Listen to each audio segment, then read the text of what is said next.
자, 오늘 말씀 함께 나누겠습니다. 지난 시간에 이어서 우리가 요한일서 2장 5절 말씀부터 우리가 말씀을 나누도록 하겠습니다.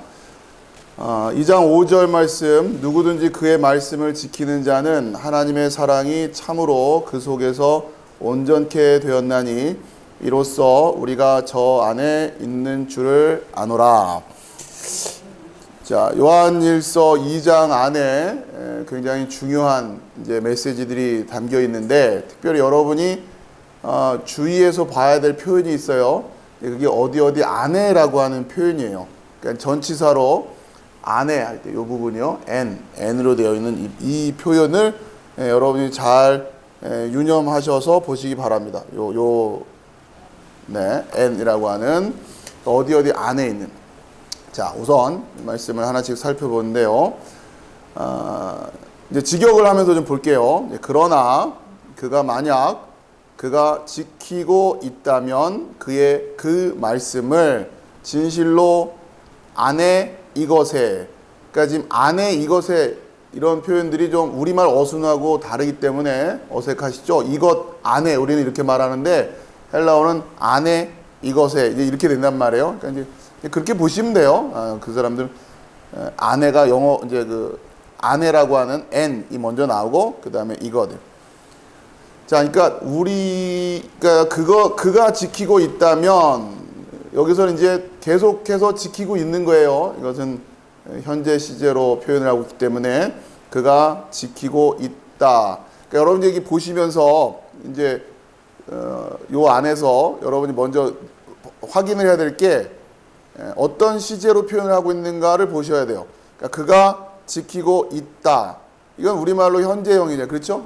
현재 시제로 제가 아무튼 최대한 그 문법적인 사항이 드러나게끔 이렇게 이제 번역을 한 거니까 여러분이 보시면서 그가 지키고 있다. 그러면 이제 현재 시제가 되는 거고, 현재 시제에 대해서는 앞으로 또 배울 것들이 많지만 우선 1차적으로 여러분들이 기억하고 있어야 될 것은 계속되는 거. 그렇죠? 반복적으로 계속되는 거, 이런 모습을 우리에게 보여주는 거란 말이에요. 그러니까 지키고 있는데 어떻게 지키고 있다는 얘기예요? 계속. 그렇죠? 계속 지키고 있다고 하는 거죠. 거기 이제 뒤에 이건 이제 가정을 하는 거예요. 그러니까 그의 그 말씀을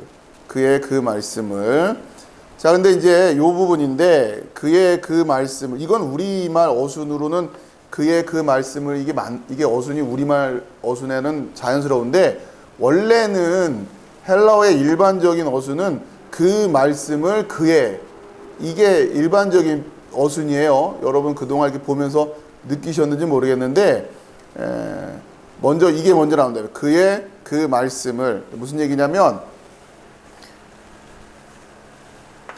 나의 책, 우리는 이렇게 쓰잖아요, 일반적으로. 자, 그런데 헬라어의 일반적인 어순은 책, 나의, 이렇게 많이 표현을 한단 말이에요. 앞에 제가 나눠드린 자료를 쭉 보시다 보면 이런 식의 표현들이 많았죠. 그러니까 먼저 이게 나오고 이런 식으로 소유형이 뒤에 붙는단 말이에요. 그러니까 이게 일반적인 표현이에요. 근데 지금 우리말로는 그의 그 말씀을 했으니까 그냥 우리는 자연스럽게 느껴지는데, 헬라어 원어상에서 보면 오히려 이게 어순이 바뀐 거예요. 이해되시죠? 우리가 여태까지 나의 책 하던 거를 나의 제가 직역을 하면서 이런 식으로 써놨기 때문에 여러분이 좀 어색하겠지만, 지금 이제 이 부분, 그러나 그가 만약, 여기서 이 부분이에요. 아우트톤 로건, 이 부분, 아우트톤 로건, 이 부분이 오히려 순서가 뒤집어 있어요. 그러니까 무슨 얘기냐면, 그렇죠? 여기서 지금 그의 그 말씀을,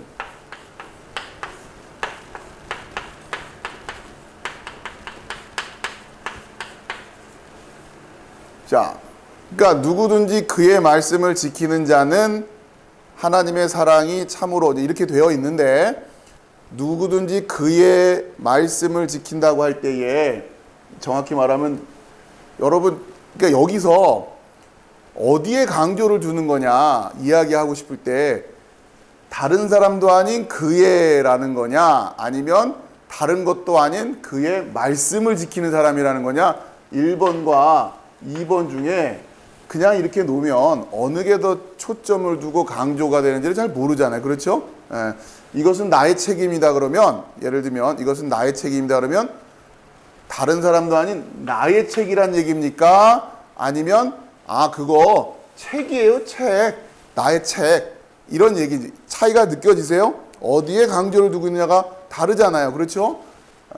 그것처럼 지금 이 부분, 누구든지 그의 말씀을 지키는 자, 그냥 이렇게 보면 그의 말씀에서 그의 강조가 있는 겁니까? 그 말씀에 강조가 있는 겁니까? 그냥 성경만 보면 몰라요. 그렇죠? 뭐가 강조가 있는지를 모르잖아요.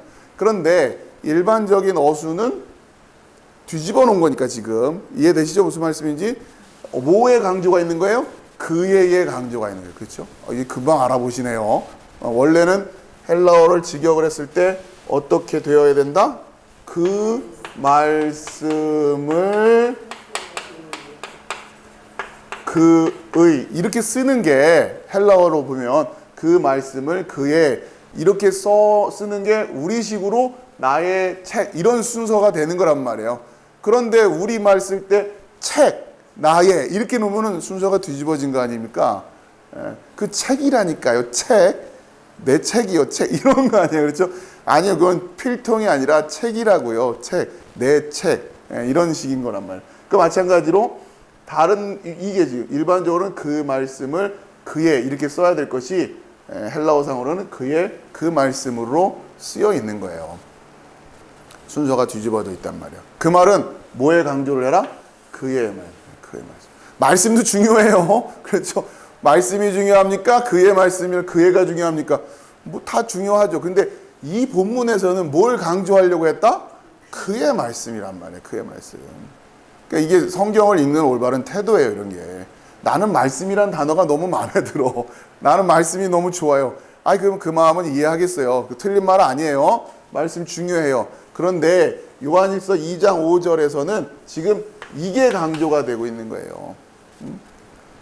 그러니까 우리가 말씀을 지킨다고 할 때에 누구 말씀 지키고 있으란 얘기예요?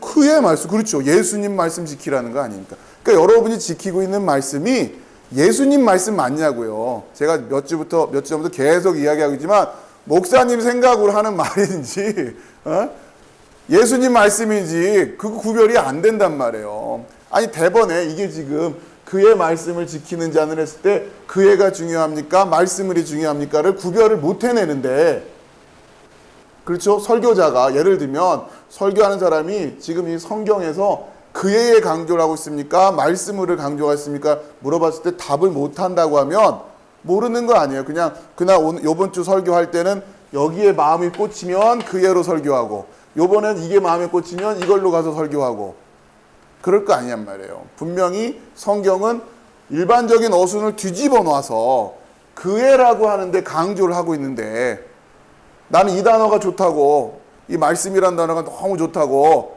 말씀에 마음이 꽂혀가지고 묵상을 한다? 물론 성경 안에서의 묵상이기 때문에 위험하지는 않다고 말할 수 있겠지만 글쎄요. 우리가 말씀을 대하는 태도가 이게 아니란 말이에요. 그러니까 지금 이런 이야기를 하면 많은 사람들이 불편해해요. 그렇죠. 일단 누가 제일 먼저 불편하겠어요? 구별이 안 됐던 사람들일 걸 아닙니까? 그렇죠? 그러니까 지금 이게 우리가 다시 확인하고 애써서 세워나가야 될 상황이라고 하는 겁니다.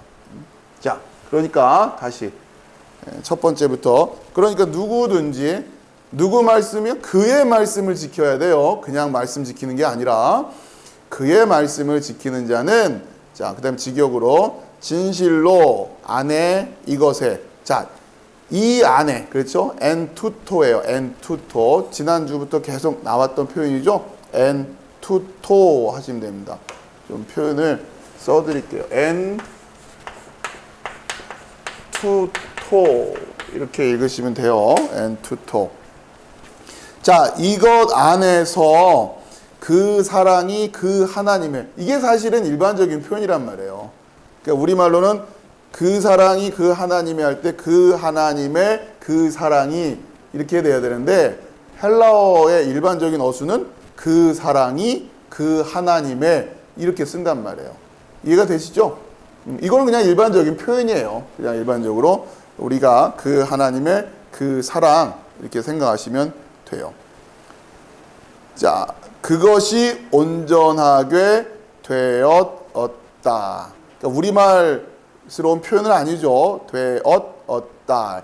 이렇게 그 다음에 얻다. 이렇게 중복이 되는 건 이거는 완료 시제라고 생각하시면 됩니다. 완료 시제. 그러니까 완료 시제라고 하는 건 또 우리가 지난번부터 배운 게 뭐예요? 예전에 되어진 것이 지금까지 계속 쭉 이어지고 있다라는 느낌으로 여러분이 이해하시면 된다고 하는 거죠. 예. 그러니까 그 사랑이 그 하나님의, 그러니까 하나님의 그 사랑이 그것이 온전하게 되어서 예전에, 그렇죠? 예전에 이렇게 온전하게 되어서 지금까지 쭉 이어지고 있습니다. 그런 의미예요. 여기서 온전하게 되었다라고 우리 성경도 그렇게 돼 있고, 저도 직역을 할 때 이제 그렇게 했는데, 물론 이 뜻도 괜찮으니까. 자, 그런데 이 온전하게 되다라고 하는 표현을 조금 더, 그러니까 이 단어가 어떻게도 번역이 되냐면 완전하게 하다, 그러니까 완성하다, 이런 의미도 있는 거예요. 어디에서 이 단어가 또 나오냐면 예수님께서 십자가에서 하신 말씀 중에 다 이루었다, 이 말씀 있죠? 다 이루었다가 그대로 요 단어예요. 이해되시죠? 그러니까 그 사랑이, 그 하나님이 그것이 다 이루어지었다, 이런 의미도 되는 거예요. 사랑을 온전하게 한다 그러면 뭔가 불완전했던 것이 완전해진다, 이런 느낌도 있겠지만, 물론 그런 상황에서 쓸 수도 있어요. 자, 그런데 이 단어가 쓰여진 대표적인 우리가 마음에 새겨야 될 장면이 예수님이 십자가상에서 다 이루었다 라고 말씀하시는 그 장면이란 말이에요. 이 단어가. 그러니까 그것이 온전하게 되었었다 라고 하는 이 단어를 여러분이 그 단어의 뉘앙스하고 연결시켜서 생각하시란 말이에요. 물론 다양한 문맥에서 다양한 의미로 이렇게 번역이 되겠지만 일단 그 느낌이에요. 다 이루었다. 그러니까 이것 안에서 그 하나님의 사랑이 다 이루어진 겁니다. 그 이루어져서 지금까지 쭉 이어지고 있다라고 하는 거예요. 그렇죠? 그러니까 그럼 이것이 뭐예요? 이것 안에 엔투토, 그가 그의 그 말씀을 지키고 있을 때죠. 그렇죠? 말씀을 지키는데 누구 말씀? 예수님 말씀. 다른 분도 아니고 예수님의 말씀을 지키고 있어야 된단 말이에요. 잘 이해하세요. 예수님의 말씀을 해석해 준 말씀을 지키고 있으라는 게 아니잖아요. 여러분이 직접 물론 도움은 제가 드리죠. 이런 거니까 여러분이 직접 한번 보세요. 제가 설명을 드리고 도움을 드릴 수 있을지만 결국은 여러분이 직접 다시 한번 확인해 보고 만나 보아야 된단 말이에요. 여러분 그 작업을 반드시 하셔야 된다는 거예요. 저는 그냥 소개해 드릴 뿐이에요. 여러분을 격려해 드리고 여러분에게 코치 역할을 할 뿐이란 말이에요. 여러분이 직접 펴서 그 말씀을 다시 여러분의 눈으로, 여러분의 심령으로 확인하고 여러분 마음 안에 여러분이 그 말씀을 간직하지 않는다면 그냥 설교 시간에 이렇게 그냥 전해주는 말씀을 들으면서 말씀을 들었다 혹은 그 말씀을 간직한다, 착각이라는 겁니다. 아시겠어요?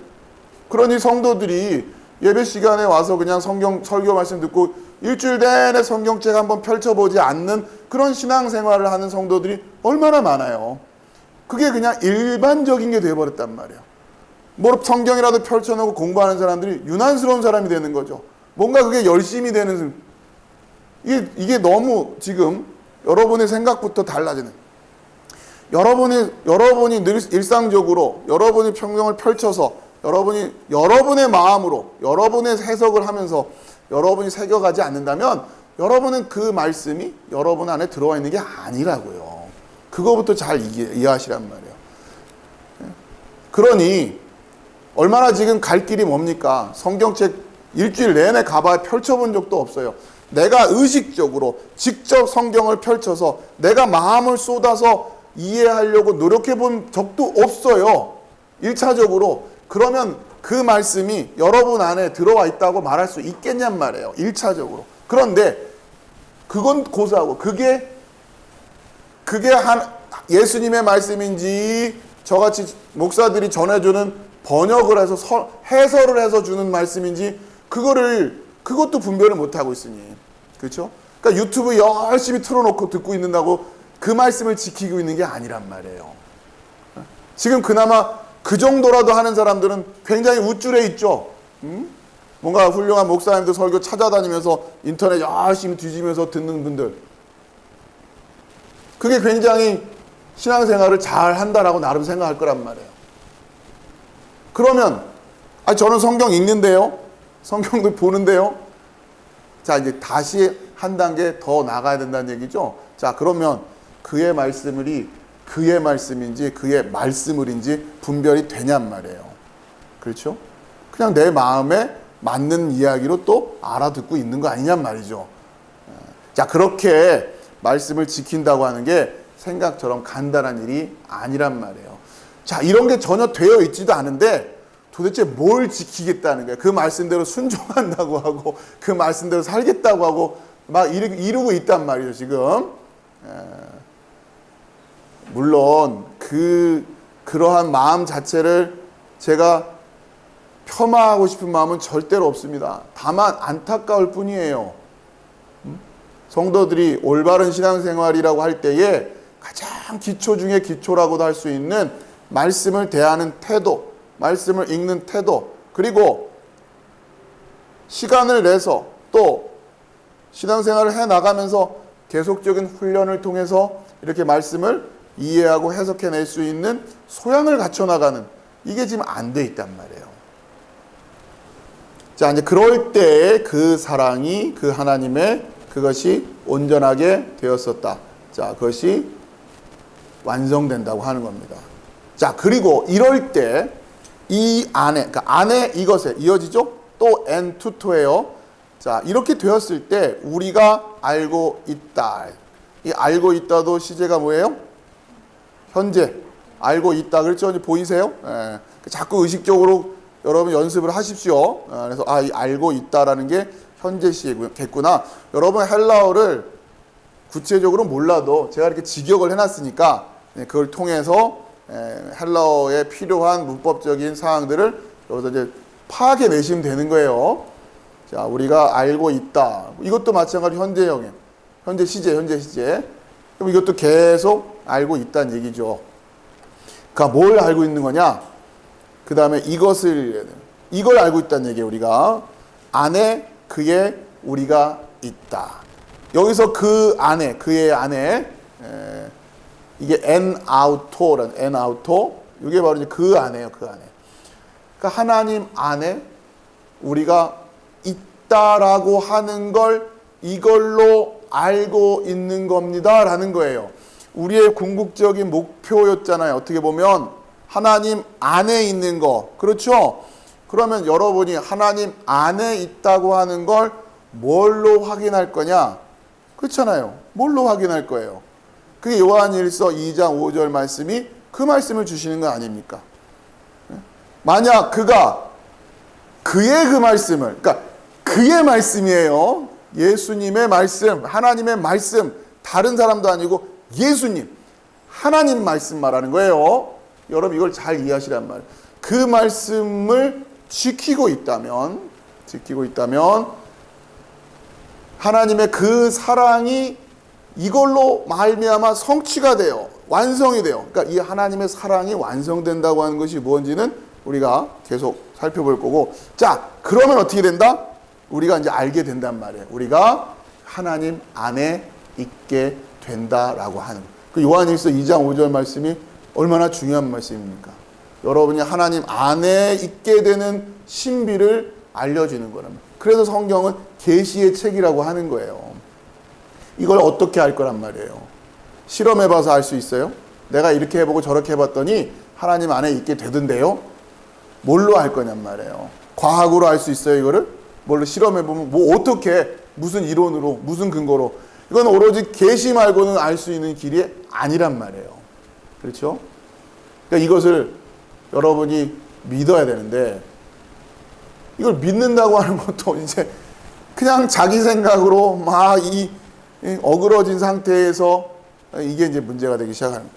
자, 계속 이어가겠습니다.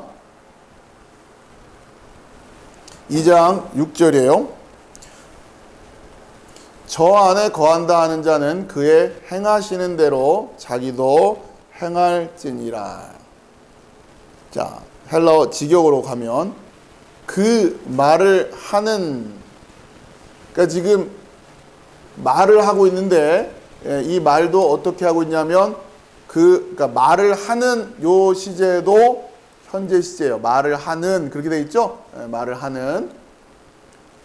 그러니까 그 말을 계속 그렇게 하고 있는데 무슨 말을 하고 있느냐면 안에 그에 머물고 있기. 그러니까 내가 지금 그 안에 머물고 있다라고 하는 말을 계속 하고 있는 그런 사람을 얘기하는 거예요. 자, 여기서 요 단어, 그라고 하는. 자, 이게 이렇게 말을 하고 있는 사람을 지금 가리킬 때 이렇게 표현을 해요. 그 말을 하고 있는데 어떤 말을 하고 있냐면 안에, 그에. 그러니까 여러분 이게 우리말로 어순이 안 돼 있기 때문에 굉장히 어색할 겁니다. 그래서 자꾸 들여다보세요. 보면서 아무튼 이 의미가 뭔지를 이해하려고 자꾸 애를 써야 돼요. 그러지 않고는 성경의 메시지가 정확하게 의도된 메시지로 우리가 이해하기가 어려워요. 아무튼 이런 수고를 할 수밖에 없어요. 지금 우리 상황에서는.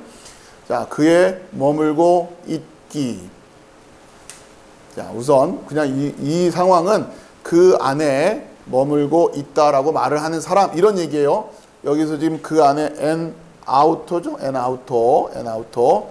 그 안에 뭐. 그러니까 2장 5절하고 연결해서 보세요. 2장 5절이 뭐였어요? 마지막에 우리가 알고 있다. 이것을 안에 그에 우리가 있다. 자, 그런데 이제 6절에서 뭔 얘기를 하냐면 그 안에 거한다고요. 그 안에 있다. 머물고 있다. 머물고 있다라고 말은 늘 하고 있는데, 그렇죠? 말을 하고 있는 사람이란 말이에요. 그 사람은 어떻게 되냐? 그가 마땅히 해야 한다. 그렇죠? 마땅히 해야 한다. 처럼 그가 걸었다. 자, 하나씩 봅시다. 그가 마땅히 해야 되는데 뭐처럼 해야 되냐면 이게 이제 저 사람이 이런 의미예요. 그렇죠? 그러니까 저분이 지금 여기 성경에서는 예수님 얘기하는 거겠죠. 저분이 걸었다. 그러니까 그분이 걸었던 것처럼 그도 마땅히 해야 한다라는 뜻이에요. 우리 성경은 그의 행하시는 대로 이렇게 돼 있단 말이에요. 행하시는 대로를 행하신다 할 때에 헬라어 성경은 걸어다닌다라는 단어예요. 행하다라는 한자나, 그죠? 가다는 얘기잖아요. 그렇죠? 그런 것처럼 이해하시면 됩니다. 걸었다. 그러니까 예수님께서 걸었어요. 예수님이 걸은 것처럼 그도 걸어야 된단 말이에요. 누가? 그 안에 거하고 있다고 하는 사람. 자, 연결해 봅시다.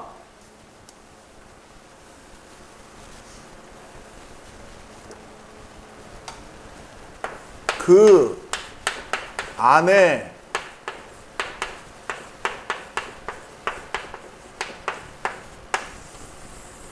자, 이게 핵심이에요. 그 안에 거하고 있는. 자, 어떻게 하는 걸로 우린 이걸 확인할 수 있다고 그랬어요? 앞에 5절 말씀으로 보면 무슨 얘기입니까? 그의 말씀을 지키는 자죠. 그렇죠? 그의, 다른 분도 아니고 그의 그 말씀을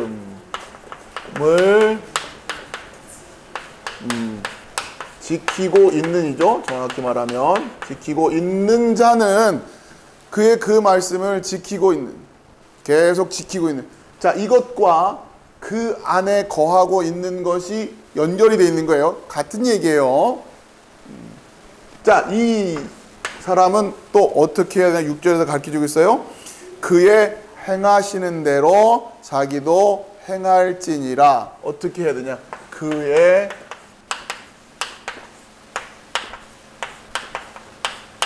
자, 요 행하시느니 걷는다라고 했지. 걷는다. 예, 그가 걸어 다니시는 것처럼. 그러니까 좀 상징적인 얘기지만 예수님이 그렇게 사셨던 것처럼이에요. 간단히 말하면 그가 행하시는 이게 걸었다란 말이에요. 여러분이 걸었다라고 하는 단어를 우리가 언제 또 한번 열심히 공부했냐면 기억나십니까? 시편 1편 그렇죠? 복이 있는 사람들은 할 때에 복이 있는 사람 로 할락 그렇죠? 걷지 않았습니다. 악인들의 꾀 안에서 걷지 않았습니다. 거기에서 나오는 그 걸었다라고 하는 단어가 그래서 중요한 거란 말이에요. 그러니까 히브리적인 이 문화에서 걸어간다. 내가 그렇게 걸어간다고 하는 것은 간단히 말하면 그냥 그렇게 그러니까 삶을 얘기하는 거예요. 어떻게 살았다라고 말할 때 걷는다 이야기를 한단 말이에요. 걷는다. 그 사람이 그렇게 걸었다. 그러니까 그가 그렇게 걸었던 것처럼 걸어야 돼요, 우리가. 그러니까 우리가 그렇게 살아내야 되는 거예요. 걸었다라고 했을 때 걸었다. 걸었다. 그러니까 예수님이 그렇게 사셨던 것처럼 우리도 그렇게 살아야 됩니다. 그러니까 자, 이게 이제 핵심이 되는 거죠.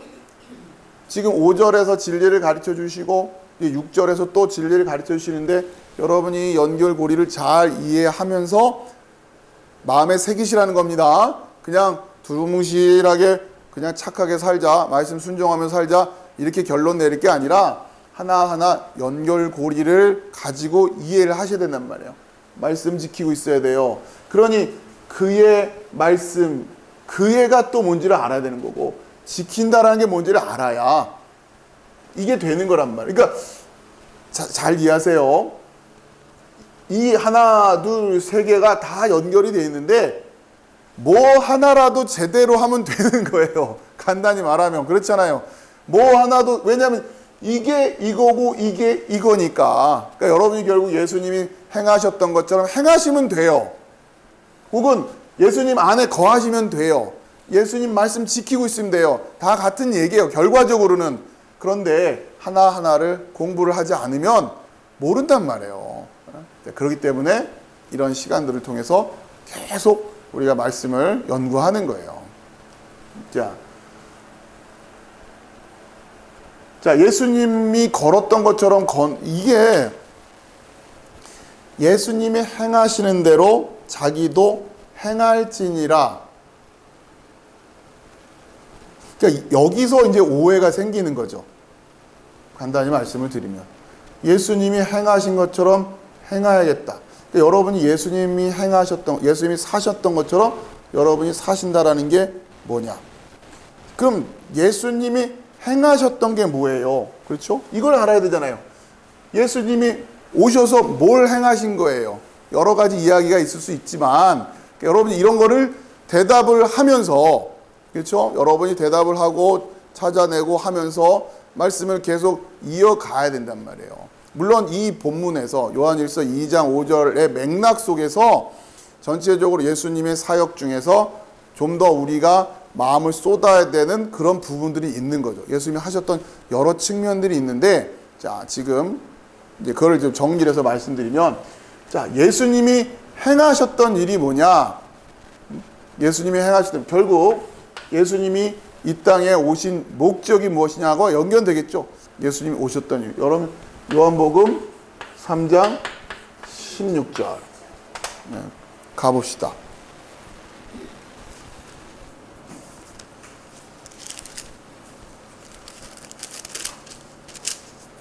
너무도 잘 아시는 말씀이죠. 하나님이 세상을 이처럼 사랑하사 독생자를 주셨으니 이는 그를 믿는 자마다 멸망하지 않고 영생을 얻게 하려 하심이라.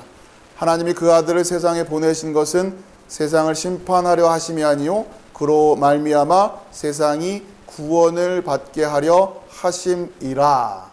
예수님이 이 땅에 오신 측면을 3장 16절 또 17절을 보면 첫 번째 예수님이 오셔서 하신 일을 어떻게 우리가 이해해야 되냐면 결국 하나님의 사랑이에요.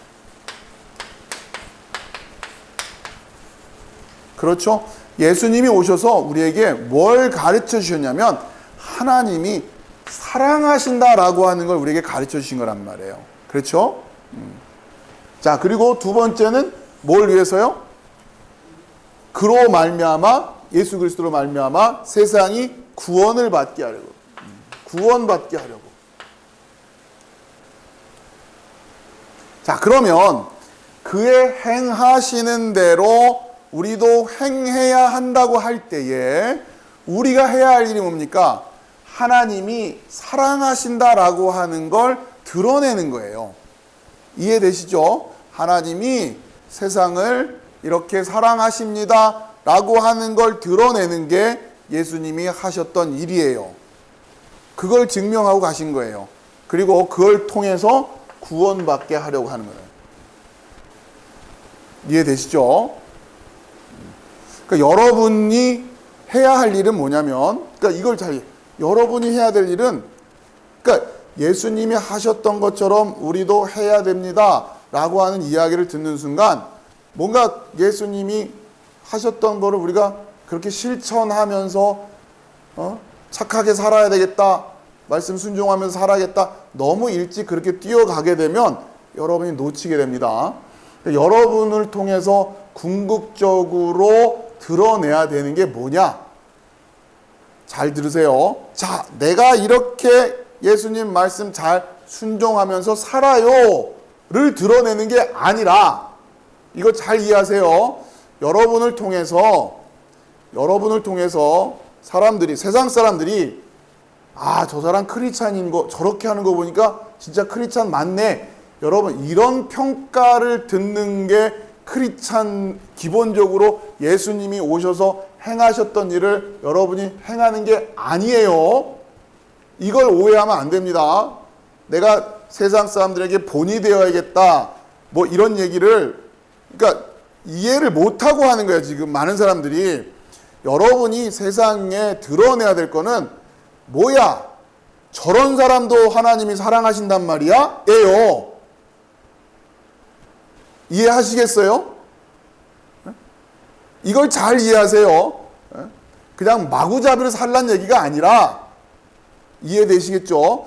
여러분이 무언가 세상 사람들의 눈높이에도 야, 저만 하면 참 교회 다닌다고 할만하지라고 하는 그 수준을 드러내려고 하는 게 아니라, 잘 들으세요. 그렇게 하는 게 아니라, 여러분은 그러니까 그 사람들은 뭐라고 이야기할지 모르겠지만 그 사람들은 알아볼 재간도 없고, 늘 말씀드리지만 세상 사람들이 어떻게 크리스찬들을, 하나님의 자녀를 구별해내고 분별하면서 저러니까 하나님의 자녀 맞지라는 평가를 할 수 있겠습니까? 이건 어불성설이에요. 될 수가 없는 거예요. 그들 수준으로 그냥 뭐 자기들 생각에 선한 일, 착한 일을 했다 생각하니까 그냥 칭찬도 하고, 야, 저 사람은 참 훌륭한 사람이네, 이러는 거지. 그게 하나님의 자녀가 되는 게 아니란 말이에요. 그건 그냥 세상 사람들이 알아서 하는 거예요. 그냥 거기는 우리는 의식이 없어요. 그 눈높이에 자꾸 맞추려고 하지 마시란 말이에요. 그렇게 하지도 못하면서 제대로 안 들켜서 그런 거지. 그 사람이, 세상 사람들이 그 사람 24시간 다 들러붙으면서 다니고 본다고 해봐요. 그러면 이렇게 훌륭한 사람이라는 소리가 나오겠냐고요. 슬쩍슬쩍 안 들켜가면서 하니까 그렇게 되는 거지. 안 그러세요? 아무리 훌륭한 사람이라고 하는 분들도, 무슨 다큐멘터리에 나오고 하는 분들도 일거수일투족을 다 본다고 생각해 보세요. 그렇게 훌륭한 사람이란 말을 할 수 있겠는지. 그러면 성경이 틀린 거죠. 그렇죠? 그런 사람이 있다면 성경이 틀린 거 아닙니까? 그게 아니라고요. 그러니까 사람들은 그냥 자기들 보는 만큼만 보고 그냥 야, 훌륭한 사람이다 이러는 거란 말이에요. 거기에 우리가 그러니까 우리는 그런 거에 관심이 없어요. 그렇게 해서 진리가 전파되는 게 아니기 때문에. 자, 그나마 어차피 세상 사람들 못 알아봐요. 그러나 가정을 하자는 얘기예요. 알아볼 눈이 있다면 어떻게 평가를, 이미 진리를 깨닫고 이미 안 상태에서 우리의 모습을 통해서 혹은 우리가 고백하는 이야기를 통해서 우리의 영적인 상태, 우리의 의식 모든 것을 총괄해서 봤을 때 하나님은 저런 죄인도 사랑하시는구나 라고 하는 걸 결국 우리를 통해서 하나님은 우리를 사랑해 주시는 분입니다. 하나님은 우리를 사랑하십니다. 라고 하는 걸 증명해내는 그게 예수님이 하셨던 일을 우리가 하는 게 되는 거예요. 예수님이 오셔서 하나님은 사랑이시다라고 하는 걸 우리에게 보여주신 거죠. 그것처럼 우리도 하나님은 사랑이십니다 라고 하는 걸 나타내는 삶을 살아야 된단 말이에요. 이거부터 잘 이해하세요. 자, 그러면서 결국 하나님이 나를 사랑하셨어요 라고 하는 것을 증거해낸다고 하는 것, 이걸 여러분이 이제 이게 무슨 얘기인가 하는 걸 이해하기 위해서 제가 굉장히 초반부터 여러분에게 말씀드렸던 게 누가복음 10장으로 가세요. 누가복음 10장. 그 유명한 강도 만난 자의 비유죠. 누가복음 10장.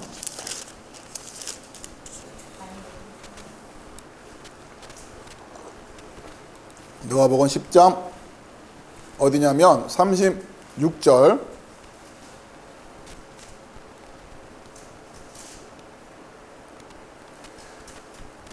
자, 대표적으로 오해되고 있는 본문이라고 늘 말씀드렸죠. 그러니까 세상의 눈높이라고 하는 것에 맞춰서 생각하니까 그런 거예요. 우리도 그래요. 자, 36절. 내 생각에는 이 세 사람 중에 누가 강도 만난 자의 이웃이 되겠느냐? 당연히 그 강도 만난 자를 들쳐업고 가서, 그렇죠? 보살펴주고 돌봐준 사람이 강도 만난 자의 이웃이겠죠. 자, 그러니 37절에 잘 들으세요. 이르되 자비를 베푼 자니이다. 알아들었어요. 거기까지는. 문제는 예수께서 이르시되 가서 너도 이와 같이 하라 하시니라. 자, 너도 이와 같이 하라 라는 이 말씀이 여기 앞에 보시면 요한일서 2장 6절에 그의 행하시는 대로 자기도 행할지니라 그대로잖아요. 그렇죠? 여기서 어그러진단 말이에요. 문제는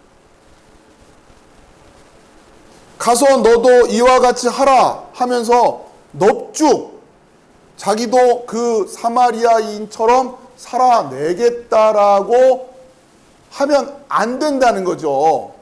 그렇죠? 우리가 할 일은 뭐냐? 이 강도 만난 자의 이웃이 바로 이 사마리아인이었다고 하는 걸 드러내주는 거. 그 역할을 하라는 거예요. 그래서 우리의 삶을 보면 우리의 삶을 통해서 뭘 생각하게 하라고 사람들이? 야, 저분을 보니까 하나님은 정말 사랑이시구나. 하나님은 정말 사랑하시는 분이구나 라고 하는 걸 알아볼 수 있게 하라는 거예요. 여러분이 뭔가 이렇게 어줍지 않은 선행을 통해서 여러분이 참 착한 사람이 되란 얘기가 아니라 여러분을 통해서 하나님의 사랑이 드러나게 하라는 거죠. 이게 뭔지를 이해를 못해요.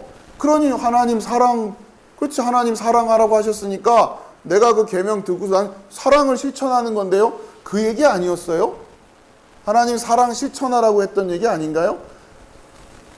여기서 이제 어그러지기 시작하는 겁니다. 이해가 되시는지? 예? 그러니 지금 얼마나 많은 오해들이 일어나고 있냔 말이에요. 그렇죠?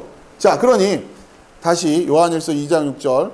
그러니까 지금 똑같은 얘기예요. 그렇죠? 강도 만난 자의 비유 얘기나 이거 이해가 안 되면 강도 만난 자의 비유에서 가서 너도 이와 같이 하라가 이해가 안 된 상태면 여기 와서도 똑같이 문제가 생긴단 말이에요.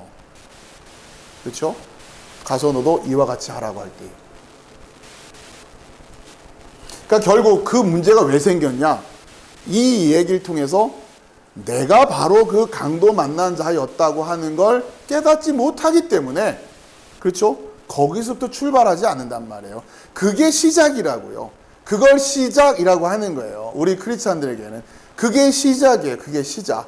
그런데 시작이 지금 첫 단추가 잘못 깨니까 그러니까 우리가 그리스도의 몸으로서 세상에 그리스도를 드러낸다고 할 때에 세상 사람들이 덕을 칭송하는 모습으로 야, 교회 다닌다고 하면 저분은 참 사람 좋아. 이런 식으로 그리스도의 영광을 드러내는 게 아니라 그렇다고 막살난 얘기도 아니고 이것도 오해하지 마시고요. 이것도 이건 2학기 때 배울 거고 일단 1학기 기초 과목부터 좀 떼자고요.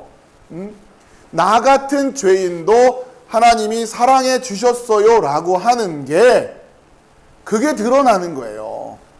그래서 세상 사람들은 어떻게 봐야 돼요?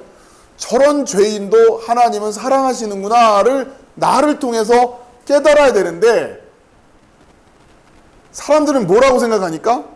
아니 어떻게 저런 죄인을 하나님은 사랑하실 수 있지? 이러잖아요. 지금 세상 속에선. 그렇죠? 더더군다나 자기도 그런 수준의 죄인이라고 하는 걸 인정 안 하고 있으니까. 어떤 생각을 하는 겁니까? 선하게 살지도 못하면서 나는 선한 사람을 선하다라고 평가할 수 있는 수준은 된다라는 생각으로 자기가 선하다는 착각에 빠져 있단 말이에요. 여러분 지금 이게 무슨 말씀인지 알겠어요? 지금 오늘날 우리 시대가 이 사회가 홍역을 치르게 있는 게 그거죠. 그 착각에 빠져 있는 거란 말이에요. 그런 허위라고 하는 게 그걸 허위. 그걸 위선이라고 하는 거고 그걸 외식이라고 하는 거란 말이에요.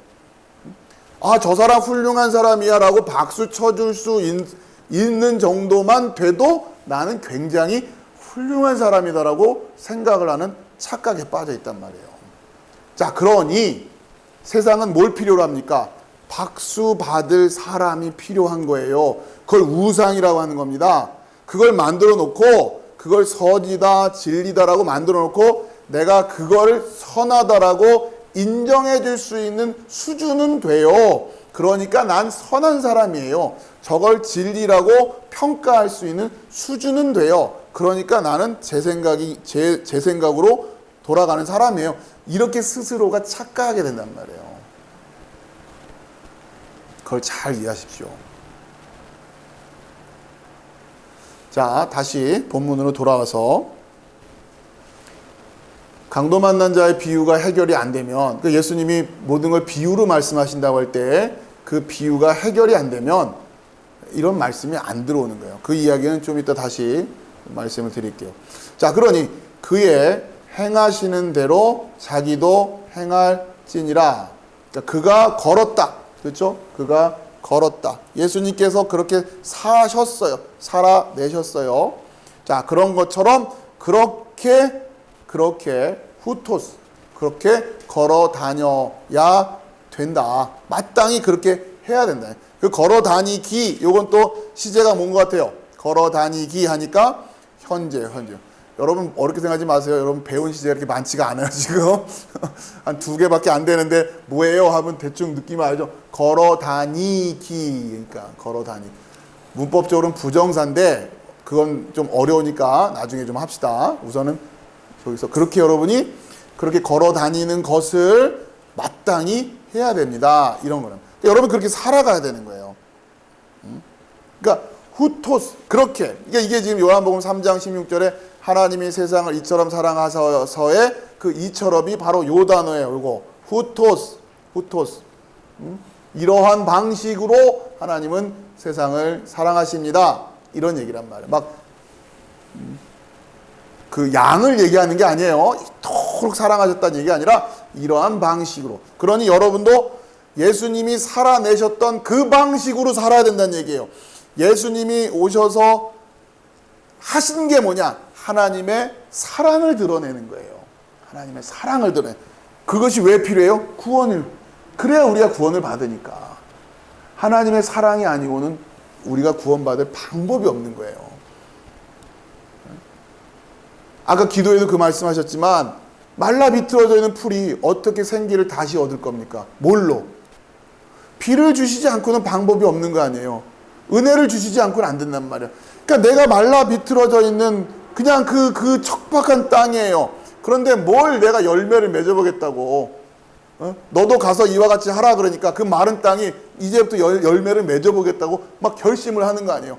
결심한다고 됩니까? 그렇죠? 그 말씀을 통해서 내가 마른 땅이구나, 내가 불타버린 땅이구나, 소망이 없는 땅이구나, 어찌할꼬. 그런데 걱정하지 말란 얘기 아니에요. 왜? 하나님은 사랑이시니까. 그걸 확인시켜 주려고 예수님이 오신 거고, 그걸 알아야 구원이 되는데, 이게 뭔지도 모르고 예수님처럼 자기도 사랑을 하겠다고 흉내를 내겠다고요, 지금? 이 난센스라고, 이 난센스. 거기서 시작하는 게 아니에요. 첫 단추가 잘못 끼워졌어요. 첫 단추가 잘못 끼워졌다고요. 자, 이제 조금 여러분이 준비가 되신 것 같아요. 이제 좀 워밍업 하신 거예요. 이제 본격적으로 들어갑니다. 정신 바짝 차리시고, 이 느낌을 잘 가지고서 이제 7절로. 자, 사랑하는 자들아, 내가 새 계명을 너에게 쓰는 것이 아니라 너희가 처음부터 가진 옛 계명이니 이 옛 계명은 너희의 들은 바 말씀이거니와. 자, 이제 직역을 하면서 살펴봅시다.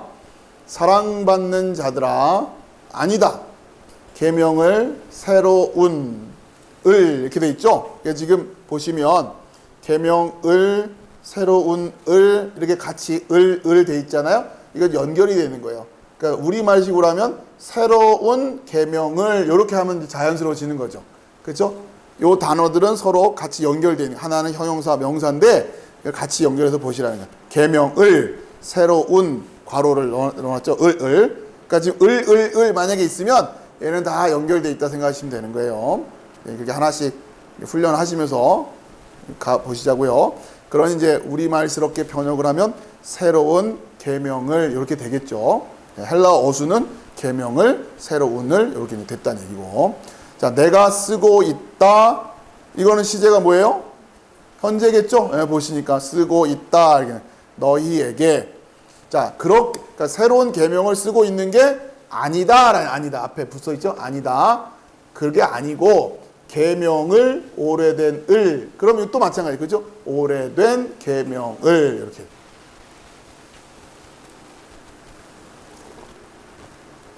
헬라어는 정확하게 형용사가 어떤 명사를 수식하거나 할 때에 성수, 격을 다 일치해 줘야 돼요.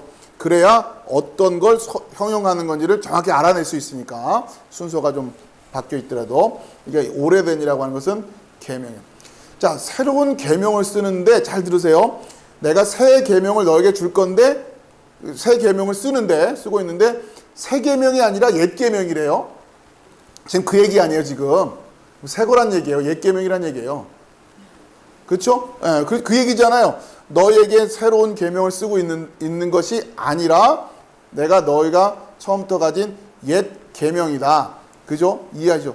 자, 왜냐면 8절을 같이 보셔야 되거든요.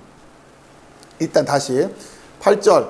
다시 내가 너희에게 새 계명을 쓰노니, 그렇죠? 다시 너희에게 새 계명을 쓰노니. 자, 이러면서 7절은 연결을 잘 하세요. 사랑하는 자들아, 내가 새 계명을 너에게 쓰는 것이 아니라 너희가 처음부터 가진 옛 계명이니. 이미 가지고 옛날부터 가지고 있던 계명이래요. 그렇죠? 그러니까 그러면서 새 계명을 쓰는 게 아니래요. 이해되시죠? 오늘도 막 뭔가 고비가 오는 것 같은데, 옛 계명이 처음부터 가지고 있던 옛 계명이지 새 거 아닙니다 라고 해놨어요. 자, 그리고서 8절엔 내가 다시 너에게 새 계명을 쓰노니 이래요. 그럼 새 계명이라는 거예요? 옛 계명이라는 거예요? 그쵸? 예, 그 문제점이 이제 이해가 되세요? 예, 다시 7절만 보면 이해가 안 돼. 8절 같이 보셔야 돼요. 잠시만요. 제가 자, 다시 이걸 여러분이 이 논리가 정확하게 이해가 돼야 지금 메시지가 정확히 들어옵니다.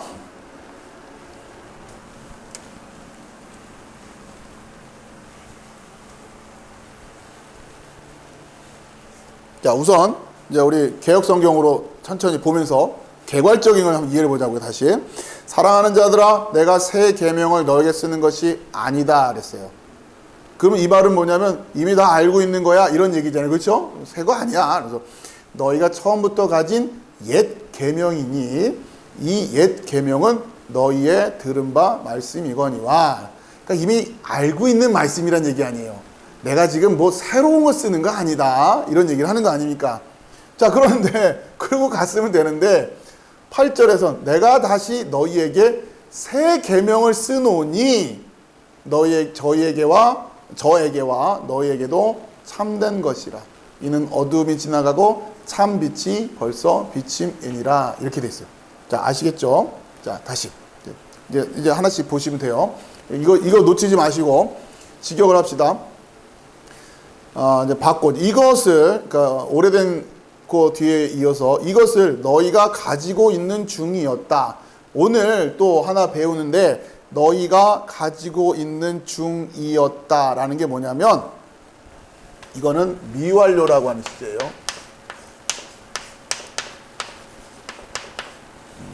가지고 있는 중이었다. 보통 이렇게 중이었다 앞으로 이렇게 표현이 되면 미완료 시제로 이해하시면 됩니다.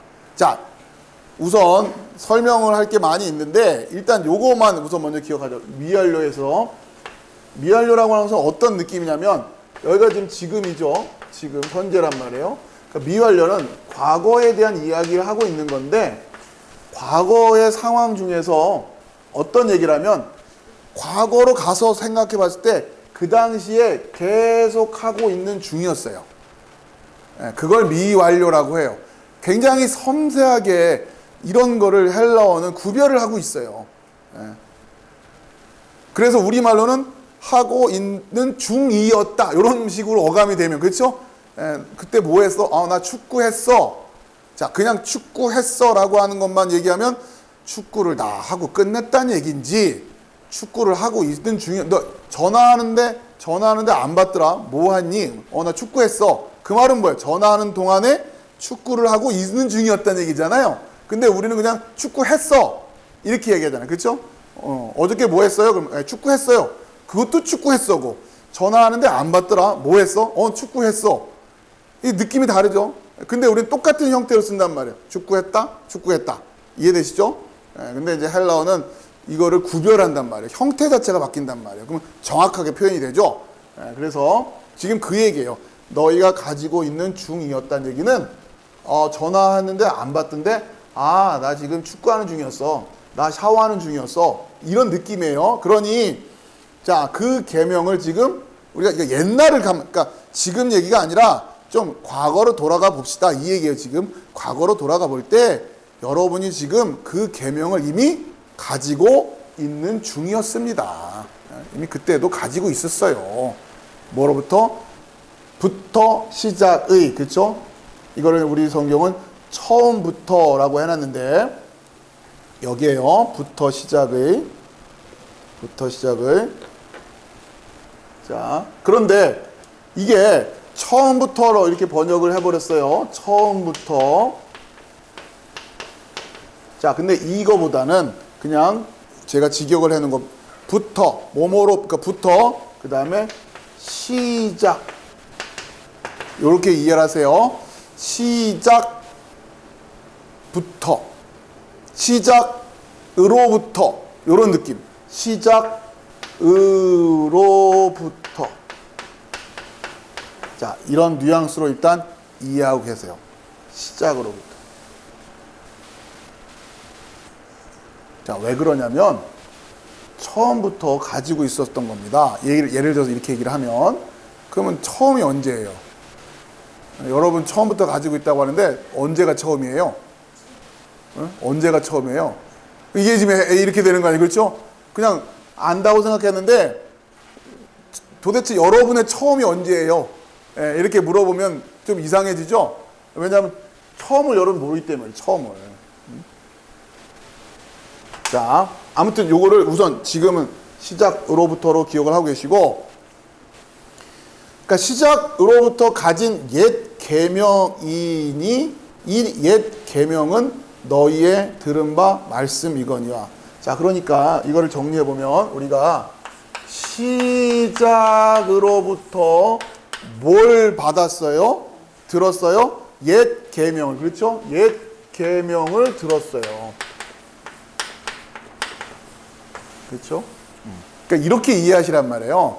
처음부터 옛 계명 가지고 있었다 이게 아니라, 물론 그것도 그냥 자연스러운 문맥인데 우리가 메시지를 성경스럽게 좀 이해하기 위해서 우리가 시작으로부터 옛 계명을 이미 들어서 지금 가지고 있었던 중이었다 이런 얘기예요. 그러면 시작이 뭐냔 말이에요. 시작이. 예? 시작이. 도대체 시작이 뭐냔 말이에요. 여러분 요한복음 1장 1절 가보세요. 요한복음 1장 1절. 요한복음 1장 1절. 태초에 말씀이 계시니라. 그렇죠? 태초에. 이게 태초에가 엔아르케란 말이에요. 엔아르케. 태초. 그러니까 이 엔아르케가 태초에 할 때 이게 엔아르케인데 이 아르케가 시작이에요. 예? 아까 우리가 이 헬라어 여기 봤을 때 여기에요. 처음부터 해당되는 여기 앞에 보세요. 처음부터라고 하는 이 부분이 여기란 말이에요. 여기 아르케스 똑같은 단어예요. 아르케스로부터, 그렇죠? 그러니까 아르케로부터라는 뜻이에요. 그리고 요한복음 1장 1절에는 아르케 안에 뭐가 있었어요? 말씀이 계셨잖아요. 말씀이 계셨고 그 말씀이 육신이 돼서 이 땅에 오셨죠. 오셔서 뭘 전하고 가시는 거예요? 계명 전하고 가시는 거예요. 예수님의 계명을. 하나님의 것을 예수님이 가지고 오셔서 아버지의 것을 우리에게 주시고 가셨단 말이에요. 계명으로. 그렇죠? 그러니까 우리가 누구로부터, 시작으로부터 받은 계명, 그러니까 이렇게 표현을 하면 못 알아듣는 거죠. 그냥 처음부터 계명 갖고 있었다 이런 얘기인데, 아르케라고 성경이 가르쳐 주잖아요. 엔아르케. 아르케 안에 그 말씀이 있었어요. 그 말씀이 육신으로 이 땅에 오신 거예요. 그랬으니 요한일서 2장에서는 아르케로부터 우리가 가지고 있는 거, 그죠? 이 말을 물론 예수님 이렇게 표현했으면 얼마나 좋겠어요. 그런데 아르케가 뭔지를 깨닫지 못하고 있는 사람은 이렇게 얘기해주면 그냥 처음부터 이렇게 생각해요. 전혀 그거랑 관계없는. 왜 그래요? 시작을 모르니까 그런 거예요. 시작을. 그러니까 아르케를 모르기 때문에. 그러니까 여러분에게 아르케 그러면 뭐가 떠올라야 돼요? 예수님, 간단히 말하면 예수님, 예수 그리스도가 떠올라야죠. 아르케 하면. 그걸 가르쳐 준 게 또 성경 아닙니까? 엔아르케 다 가르쳐 줬는데 이걸 우리식으로 그냥 읽어버리고 마니까 무슨 소설책 읽듯이. 우리의 구원을 위한 신비를 우리 말로 계시를 해주는 그런 말씀이기 때문에 어느 부분은 굉장히 불친절해 보이는 부분이 있어요. 이렇게 마음을 깊이 해서 추적해 들어가지 않고는 알아볼 수 있는 것이 아니란 말이에요. 그런 이런 공부도 해야죠. 헬라어 공부도 하고, 여기선 태초에라고 했고, 여기선 시작이라고 하고, 처음이라고 이렇게 막 흩어놨으니 그 실타래를 찾아가기가 쉽냔 말이에요. 이제 이해가 되시죠? 자, 그러니까 시작으로부터 가진 옛 계명, 이 옛 계명은 너희의 들은 바 말씀이거니와. 근데 옛 계명이 아니에요 했어요. 사실은 예수님이 뭐라고 하셨습니까? 새 계명을 너희에게 주노니 하셨단 말이에요. 그러니 지금 요한도 똑같이 얘기하는 거예요. 마치 말로는 옛 계명인데 새 계명이 있나 이러면서 얘기를 하면 또 헷갈리죠. 뭐 하나라도 제대로 이해를 못하고 있으니까 다 헷갈리는 거예요. 하나하나 잘 이해하자고요. 그리고 그 첫 출발이 아무튼 강도 만난 자 비유예요. 그 비유가 이해가 안 되면 그 다음부터는 말이 안 돼요. 거기서 이웃이 누군지를 못 찾아내고, 거기서 내가 누군지를 그 비유를 통해서 발견해내면 눈이 가려져 있으니까 그거를 더 친절하게 써줬으면 얼마나 좋아요. 여기서 결국 너는 강도 만난 자다. 여기서 이웃은 뭐다. 이렇게 풀어서 설명해 줬으면 얼마나 좋았을까. 근데 그렇게 안 주셨어요. 이렇게 열심히 밭에 감추인 보화를 찾으려고 하는 자들에게만 볼 수 있게 주셨고, 그리고 그 보화를 찾은 자들이 기꺼이 모든 것을 팔아서 그 밭을 사고자 하는 자들, 저는 이걸 출애굽이라고 얘기하는 거예요. 그래서 가지고 있던 땅을 떠나는, 내가 익숙했던 그것을 떠나는, 내가 그동안 알고 있었던 내용들, 내가 잘못 알고 있음에도 불구하고 그냥 어울러져 있었던 그냥 그 평안함이랄까요? 그냥 그 거짓된 평안이죠. 그 교제하는 사람들, 같이 어울렸던 사람들, 과거에 자기가 잘못 알고 있었던 자기의 신념들, 그걸 믿음으로 착각하고 있었는데, 진리로 착각하고 있었는데, 이걸 대면하기가 싫은 거죠. 왜? 그런 순간 일이 복잡해지거든요. 결정을 내리기가 어려워진단 말이에요. 모르는 척 넘어가면 그냥 두리뭉실 같이 어울려서 살면 되는데, 신앙생활을 하고 나간다는 게 생각처럼 쉬운 일이 아니거든요. 왜요? 출애굽을 해야 되니까. 그냥 애굽에서 살면 안 되나?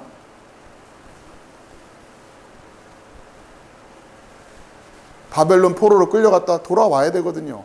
거기 다 근거지가 있는데. 한두 해만 있다가 옮기기도 쉽지 않은데 무려 70년이나 대를 이어서 살고 있었던 곳에서 모든 걸 끊어버리고 온다는 게 쉽습니까? 요즘처럼 처분 다 해서 당근마켓에 다 팔아서 그 통장에 넣고 갈 수 있는 시대도 아니지 않습니까? 다 놓고 와야 되는 거예요. 다 놓고 와야 되는 거예요. 쉽겠냐고요. 그러냐 안 되는 거예요. 그런데 하나님은 이러한 방식으로 하나님의 사랑을 나타내셨고, 이러한 방식에 아멘하며 나오는 자들을 구원해 주시는 거예요. 자, 그렇게 옛 계명인데 사실은 옛 계명이 아니었어요. 그런데 그러니까 왜냐하면 예수님이 주신 새 계명이었는데, 이게 옛 계명이 된 이유는 뭐냐면, 일단은 지금 요한이 편지를 쓰고 있는 지금으로 봤을 때 과거잖아요. 그렇죠? 이미 그때 예수님이 새 계명으로 주셨는데, 시간상으로 일단은 옛날 얘기니까 일단 옛 계명이라고 얘기를 하지만 그런 의미에서 옛 계명은 아니에요. 아시겠죠? 자, 어쨌든 자, 이렇게 잘 이해하시고, 자, 그거 얘기하는 거예요, 지금. 그러니까 우리가 그러면 이게 뭐예요? 서로 사랑하라는 그거, 서로 사랑하라고 하는 그 말씀.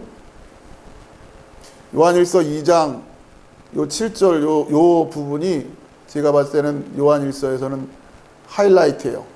여러분 이게 잘 이해가 되시면 앞으로 다른 부분에서 굉장히 잘 이해가 되실 건데, 그러니까 이게 지금 강도 만난 자의 비유를 요한이 이렇게, 그러니까 그런 비유의 그 메시지를 간단히 말하면 그 메시지를 요한의 그 뭡니까 그 메시지로 요한복음, 요한 1, 2, 3, 4의 그 전체적인 그 메시지 안에서 또 이렇게 풀어내고 있는 거란 말이에요. 그러니까 요한을 통해서 계시되고 있는 성령의 말씀인 거예요. 그러니까 요한의 특성이 반영이 될 수밖에 없어요. 그거를 무시하는 분이 아니기 때문에 성령께서, 그러니까 어떻게 보면 참 요한스럽게 표현을 하고 있는 거죠. 그냥 예수님은 그러고 생각해 보면 예수님 얼마나 감사한지 몰라. 너무 쉽게 비유로 주셨잖아요. 그 얘기 안에 다 들어있는데 어떻게 보면 요한은 더 어렵게 쓰고 있는 거죠. 그거를 아무튼간에. 자, 그런데 그 구조는 똑같은 얘기를 하는 거다. 자, 8절. 자, 그런데 8절이 중요합니다. 다시 내가 너희에게 새 계명을 쓰노니. 자, 이게 무슨 얘기냐면 예수님이 오셔서 이때 내가 너에게 새 계명을 주노니 할 때에 그때 그 새 계명이 이들에게 차칫 뭐가 될 수 있어요? 옛 계명이 될 수 있단 말이에요. 그래서 다시 그 얘기한다는 얘기예요. 다른 얘기가 아니에요. 요한이 어떻게 새 계명을 또 주겠어요? 결국 그거예요. 뭐예요? 서로 사랑하라. 그렇죠? 그 계명일 건데 이 계명이 이들에게 뭐가 돼 있어요? 지금 옛 계명이 돼 있단 말이에요. 이제 그게 중요한 거예요. 자, 그래서 그것을 다시 새 계명이 되게끔 쓰는데, 그렇다고 새 계명 아니에요. 옛 계명이지. 이 말을 이해를 하시라는 거예요. 그렇죠? 그래서 그렇게 이해하셔야 이 8절에서 다시 내가 너에게 새 계명을 쓰노니가 이게 이해가 됩니다. 자, 저에게와 너희에게도 참된 것이라. 자, 이제 직역을 하면서 볼게요. 다시 계명을 새로운 을 이것도 이해되시죠? 새로운 계명을 이렇게 하면 내가 쓴다 너희에게. 쓴다도 시제는 뭐예요? 현재 시제. 그렇죠? 또 계속 쓴다라는 느낌. 일단 여러분이 그렇게 익숙해지시면 됩니다. 현재 시제가 그 얘기만 하고 있는 건 아니지만 지금 그렇게 훈련하시자는 거죠. 자, 근데 그게 뭐냐면 그것이다. 진실. 그러니까 진리란 얘기예요. 그러니까 안에 그의 그리고 안에 너희의. 그 안에도 있는 진실 그리고 너희 안에 있는 진실. 진리란 얘기예요. 진리. 여기서 그 안에라는 예수님 안에 있는 또 이 표현을 그러니까 그 요한일서 이 부분을 얘기하면 그 시작 안에 있는 그거. 시작 안에 있는 그거. 그리고 너희 안에도 있는 그거.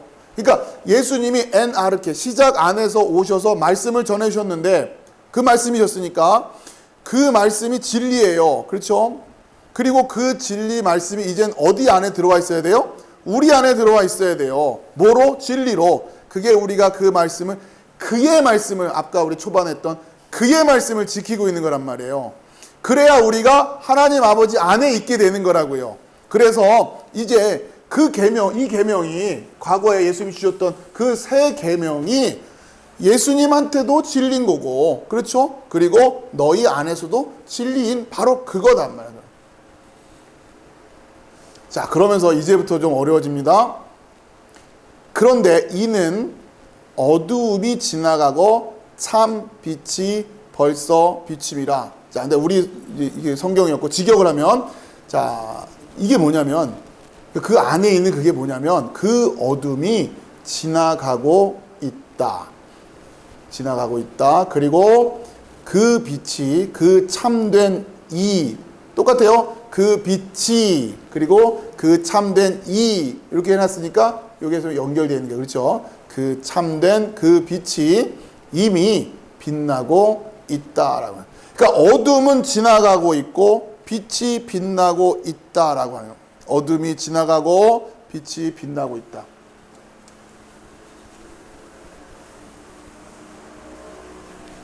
자, 하나씩 해결합시다. 자, 여기서 어둠이란 이야기, 어둠이 나오고 그 다음에 빛이 나오고 있는데 자, 오늘은 요 정도까지만 설명드리고 마무리해야 될 것 같아요. 일단 자, 무슨 얘기냐면 예수님이 주신 그 계명 새 계명이죠. 새 계명. 자, 그런데 여러분 생각해 보시면 이 예수님이 주실 당시의 새 계명도 이미 있던 계명이에요. 그렇죠? 구약에서부터 있던 계명인 것이지 그거를 예수님이 새로운 계명으로 주신 것이지 생뚱맞게 뭐가 튀어나온 게 아니란 말이에요. 그러니까 요 구조는 계속 똑같이 유지되고 있는 거예요. 자, 그런데 예수님이 주셨던 그 새 계명이 여러분이 어떻게 이해하시면 되냐면 이 계명을 어둠 안에서 받아보고 있으면 이건 옛 계명이 되는 거예요. 이 계명을 빛 안에서 보고 있으면 새 계명이 되는 거예요. 좀 더 쉽게 설명드리면 그냥 여러분이 근데 제가 이런 설명을 가급적 좀 지향하려고 하는 이유가 뭐냐면 이렇게 조금 한 번 더 좀 이해가 어려우실까 싶어서 한 번 더 풀어서 설명해 드리면 여러분이 그냥 그거려니 하고 또 넘어가 버린단 말이에요. 뭔가 더 깊이 더 들어갈 생각을 안 하고 그래서 제가 조심스러워요. 지금 하고 싶은 얘기가 있는데 그 얘기를 하는 순간 여러분 앞에 했더니 복잡한 얘기 안 하고 아 그냥 그런 거구나 이러고 말아버릴까 봐 염려스러워서 제가 선뜻 하려다가도 멈추게 되고 자꾸 이제 그런 경우가 있는데 아무튼 자 이런 거예요. 예수님께서 이 계명을 주셨다. 이게 어둠 안에서 있다. 이게 무슨 얘기냐면 그러니까 예수님이 주신 이 계명을 다시 바울이 로마서에 얘기하듯이 율법주의적인 그 율법으로 이걸 이해하는 순간 이건 아직 어둠 안에서 이 계명을 들고 있는 수준이 되는 거예요. 아시겠죠? 또다시 뭔가를 지켜내겠다라는 식으로 가버리면, 그러니까 가서 너도 그렇게 행하라 하니까 그렇게 행하겠다고 하잖아요. 그거 못해서 오셨는데, 그거 행할 것 같으면 구약의 율법이 이미 끝났죠. 그걸로 그렇게 성취되고 끝날 거 아닙니까? 율법대로 살면 되잖아요. 그럼 예수님이 뭐하러 오시냔 말이에요. 우리가 강도 만난 자니까 예수님이 오셔가지고 들쳐업고 가시지, 건강하게 잘 걸어가는데 왜 들쳐업고 가시냐고요. 그게 안 되니까 오신 건데, 여전히 또 이 새 계명을 주셨는데 서로 사랑하라 라고 하는 이 계명을 주시니까 이걸 또 율법으로 이해해가지고는 또 서로 사랑해보겠다고 이러는 순간 어둠 안에서 이 계명을 받아들게 되는 거예요. 그런데 지금 진리를 얘기하는 거 아닙니까? 어둠은 지나가고 있다. 빛이 온 거 아니냐? 왜? 예수님 내가 빛이라고 했으니. 그렇죠? 빛이 왔는데 그 빛으로 이 계명을 받아야 되는데 여전히 어둠 안에서 받고 있으면 어떡하냔 말이에요. 그래야 하나님의 사랑이 우리의 구원이 되는 거 아닙니까? 그래서 하나님의 사랑이 중요한 거예요. 그러니까 그 하나님의 사랑을 깨달은 자들은 이제 어디로 나와 있는 자들? 빛으로 나와 있는 자들. 내가 강도 만난 자이라고 하는 걸 깨닫고 있기 때문에, 그렇죠? 그러면 1차적으로 강도 만난 자라고 깨닫고 있던 자들은 끊임없이 뭘 기다렸겠습니까? 그 빛을 기다리고 있었겠죠. 그 사랑을 기다리고 있었겠죠. 이들은 그것을 믿음으로 기다리고 있는 거예요. 구약 시대에는. 그래서 구약의 사람들은 그 오실 메시아를 믿음으로 바라보면서, 히브리서에서 말하고 있는 믿음은 바라는 것들의 실상으로, 그러니 그들에게는 이미 예수 그리스도께서 오신 거나 다름이 없는 거예요. 그래서 구약의 성도들도 구원이 되는 겁니다. 이걸 깨달은 자들. 그런데 열심히 율법을 지키겠다고 하는 순간 예수님을 왜 기다리냐고요. 그냥 내가 예수님 하면 되지. 안 기다릴 거 아니에요. 이거 가지고는 안 된다. 율법으로는 죄를 깨달을 뿐이다. 바울이 얘기한 것처럼 그걸 바울이 무릎을 치면서 깨달은 거예요. 아, 이거였구나. 그리고 신약 시대는 바로 그 빛이 오신 거고. 그렇죠? 자, 다시 쭉 보면, 자, 이 참된 것이라 이는 어둠이 지나가고 참 빛이 벌써 비침이니라. 이 표현을 잘 이해하십시오. 그리고 또 여러분 중에 떠오르신 분이 계시 모르겠지만 이거 어디서 많이 들은 거예요? 어둠이 지나가고 빛이 벌써 비침이라. 이 느낌 뭐에서? 저녁이 되고 아침이 되니 욤 에하드. 그렇게 하나됨이 되는 거예요. 욤 에하드. 그렇게 우리가 하나님 안으로 들어가지는 거예요. 근데 여전히 어둠 가운데 있으면 어떡하냔 말이에요. 어둠 가운데서는 계속해서 지켜내라고 한단 말이에요. 그러니 사망일 수밖에 없는 거죠. 이미 빛이 왔는데 빛으로 나오라고요. 빛으로 나오세요. 빛으로. 그렇죠? 이 성경은 동일한 구조를 가지고 우리에게 메시지를 전하고 있는 거예요. 요한복음, 요한일서 2장 8절에 이 일은 어둠이 지나가고 참 빛이 벌써 비침이라. 이걸 읽으시면서 여러분 창세기가 떠올라야 되고, 요한복음에서 그 빛이 오셨다. 그렇죠?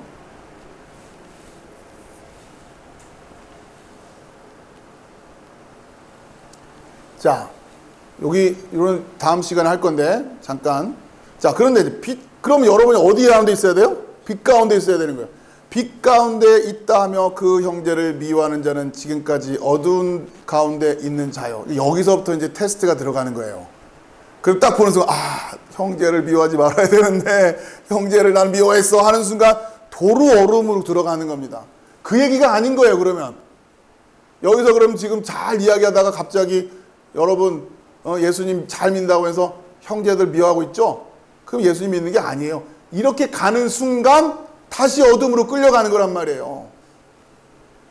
여기서 지금 그 얘기가 아닐 거라고 하는 걸 알아보고 그 의미가 뭔지를 들여다볼 수 있어야 되는 거죠. 잘 왔다가 새길로 빠지는 거예요. 왜요? 뒤에 나오지만 거짓 선지자들이 있거든요. 거짓 선지자들이. 그러면서 그 거짓 선지자들이 자기는 아닌 척을 하는 거죠. 그렇죠? 아주 교묘하게, 교묘하게 때로는 겸손을 가장하기도 하고, 아무튼 때로는 권위적으로, 때로는 의로운 척하면서 그 사람들의 시야가 어둡다고 하는 것을, 그것을 알고서는 거기서 숨어가지고 들키지 않을 뿐이에요. 들키지 않을 뿐. 세상 사람들이 박수해주고 환호해주고 훌륭하다라고 칭찬해준 거에 은근히 기대어 가서 그걸 가지고서 목회를 하고 있는 사람들이 있어요. 우리 목사님 훌륭한 목사님이에요 하면서. 훌륭한 목사가 어디 있어요 세상에. 다 죄인일 뿐이지. 그런 말이 불편해야죠. 뭐가 훌륭하다는 거예요 도대체.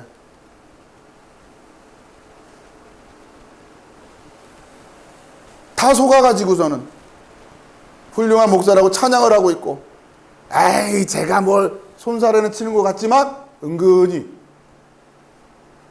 속고 있단 말이에요. 속고 있다고요. 그런 빛을 못 찾아요. 빛을 찾을 수가 없어요.